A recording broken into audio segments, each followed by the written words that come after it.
سورہ نصر. سورہ نصر کا تعارف. مقام نزول. سورہ نصر مدینہ منورہ میں نازل ہوئی ہے. آیات، کلمات اور حروف کی تعداد.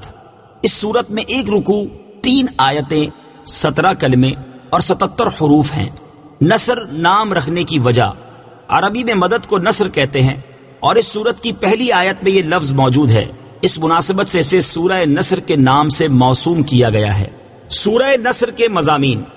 اس سورہ مبارکہ میں حضور پرنور صلی اللہ تعالی علیہ وآلہ وسلم کو فتح مکہ کی بشارت دی گئی اور یہ بتایا گیا کہ عنقریب لوگ گروہ در گروہ دین اسلام میں داخل ہوں گے. اور آخری آیت میں نبی کریم صلی اللہ تعالی علیہ وآلہ وسلم کو اللہ تعالیٰ کی تعریف اور پاکی بیان کرتے رہنے اور امت کے لیے مغفرت کی دعا مانگنے کا حکم دیا گیا. سورہ کافرون کے ساتھ مناسبت. سورہ نصر کی اپنے سے ماقبل سورت کافرون کے ساتھ مناسبت یہ ہے کہ سورہ کافرون میں یہ بتایا گیا کہ رسول کریم صلی اللہ تعالی علیہ وآلہ وسلم جس دین کی دعوت دیتے ہیں وہ کافروں کے دین کے خلاف ہے، اور اس صورت میں خبر دی گئی ہے کہ کافروں کا دین مٹ جائے گا اور دین اسلام کو غلبہ حاصل ہوگا. بسم اللہ الرحمن الرحیم. ترجمہ: اللہ کے نام سے شروع جو نہایت مہربان رحمت والا ہے. اذا جاء نصر اللہ والفتح ورأيت الناس يدخلون في دين الله أفواجا فسبح بحمد ربك واستغفره إنه كان توابا. ترجمہ: جب اللہ کی مدد اور فتح آئے اور تم لوگوں کو دیکھو کہ اللہ کے دین میں فوج در فوج داخل ہو رہے ہیں تو اپنے رب کی تعریف کرتے ہوئے اس کی پاکی بیان کرنا اور اس سے بخشش چاہنا، بے شک وہ بہت توبہ قبول کرنے والا ہے. اذا جاء نصر اللہ والفتح. جب اللہ کی مدد اور فتح آئے.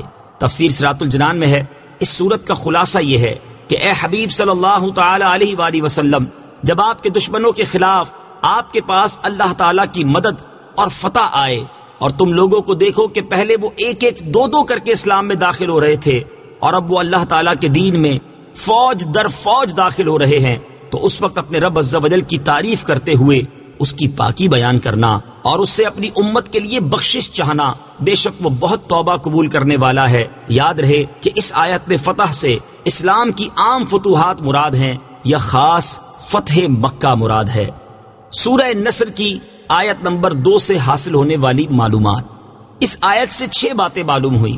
نمبر 1، صحابہ اکرام رضی اللہ تعالی عنہم کی تعداد 5 یا 7 نہیں بلکہ ہزاروں میں ہے. نمبر 2، فتح مکہ کے موقع پر اور فتح مکہ کے بعد ایمان لانے والوں کا ایمان قبول ہوا.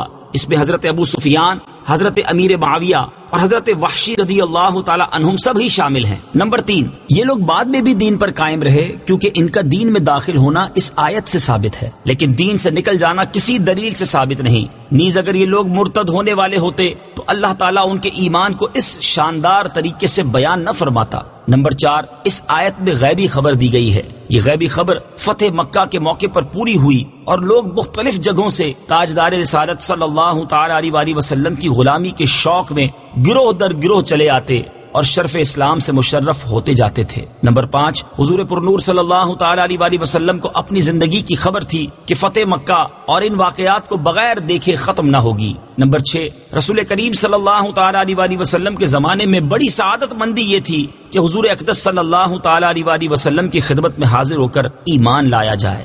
فسبح بحمد ربک واستغفر.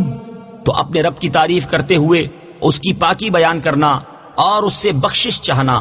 تفسیر صراط الجنان میں ہے اس سورت کے نازل ہونے کے بعد تاجدار رسالت صلی اللہ تعالی علیہ وآلہ وسلم نے سبحان اللہ و بحمدہ استغفر اللہ و اتوب الیہ کی بہت کثرت فرمائی. حضرت عبداللہ ابن عمر رضی اللہ تعالی عنہما سے مروی ہے کہ یہ سورت حجۃ الوداع میں منا کے مقام پر نازل ہوئی. اس کے بعد آیت اليوم اکملت لکم دینکم نازل ہوئی اس کے نازل ہونے کے بعد 80 دن حضور پر نور صلی اللہ تعالی علیہ وسلم نے دنیا میں تشریف رکھی. پھر آیا الکلالہ نازل ہوئی. اس کے بعد نبی پاک علیہ الصلوۃ والسلام 50 دن دنیا میں تشریف فرما رہے. پھر آیت واتقوا يوما ترجعون فيه إلى الله نازل ہوئی.